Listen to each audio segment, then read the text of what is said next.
Nimeona taarifa ya mdogo wangu Ibra.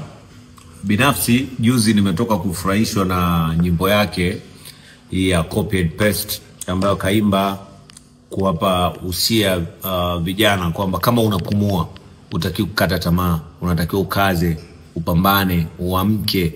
Nikaipenda ile nyimbo, nikasema sasa hivi Tanzania tumefocus na nyimbo ambazo hazina kichwa wala miguu.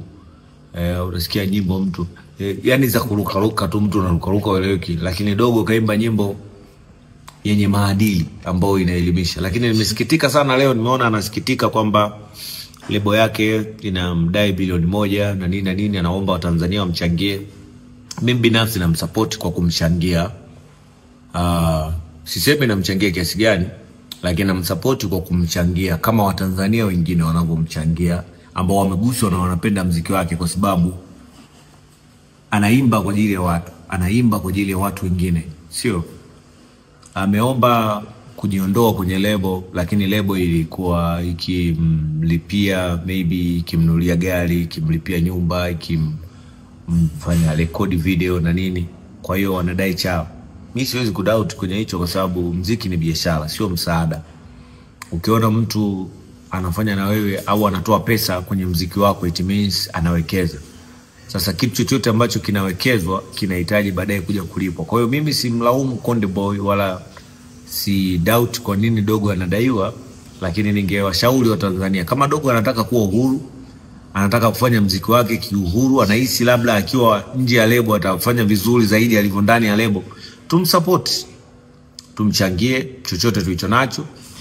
Mwenye 1000, mwenye 2000, mwenye 3000, mwenye 4000, mwenye 100,000, mwenye milioni, kwa sababu unaupenda muziki wa Ibra, unamchangia. Hata mimi nitamchangia. Sio naenda kumchangia. Nadhani leo akwezi mpaka kesho jioni nitakuwa nishamtumia hiyo pesa, kwa sababu kaeka kwenye account yake namba ya kumchangia.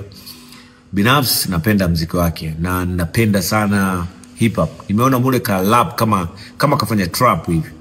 Unajua watu wote wenye akili kwenye dunia wanatizama na kuangalia hip hop, wanasikiliza hip hop, kwa sababu hip hop ndio wanaimba watu vitu vya msingi.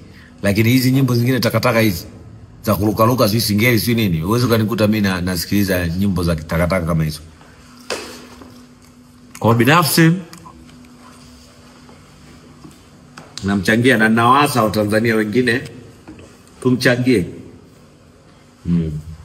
Tumchangie.